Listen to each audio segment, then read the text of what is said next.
Mastering Lockout Tagout. Energy sources are ticking time bombs waiting to strike when maintenance personnel least expect it. How are energy sources, such as electrical, pneumatic, and hydraulic power, properly disconnected and isolated from equipment and machinery during maintenance, servicing, and repair activities to prevent unexpected startup or release of stored energy, ensuring a safe working environment for maintenance personnel?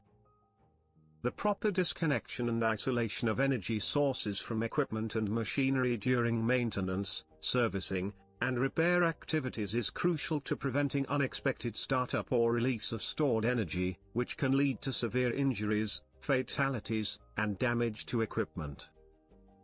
To achieve this, a comprehensive Lockout/Tagout (LOTO) program should be implemented, which includes the following steps. Step 1: Energy source identification. Conduct a thorough hazard assessment to identify all energy sources associated with the equipment or machinery, including electrical, pneumatic, hydraulic, mechanical, chemical, and thermal energies. This includes identifying the types and locations of energy sources, as well as the equipment or machinery that utilizes them. Step 2: Shutdown and isolation procedures. Develop and document standard operating procedures, SOPs, for shutting down and isolating each energy source. These procedures should include specific steps for shutting down the energy source, isolating the energy source from the equipment or machinery, and verifying that the energy source is fully disconnected. Step 3: Lockout devices and tags. Implement a lockout device program that includes the use of locks, tags, and other devices to physically prevent the energy source from being reactivated while maintenance, servicing, or repair activities are being performed. Lockout devices should be standardized, easily identifiable, and clearly labeled to indicate that the equipment or machinery is being serviced. Step 4: Verification and testing. Verify that all energy sources have been properly shut down and isolated by performing checks and tests to confirm that the energy source is fully disconnected. This may involve using test equipment, such as multimeters or pressure gauges, to ensure that the energy source is at a safe level. Step 5: Documentation and record keeping.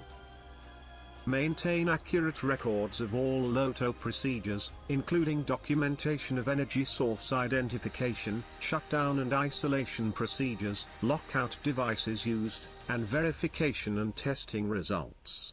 These records should be reviewed and updated regularly to ensure that the LOTO program remains effective and compliant with relevant regulations.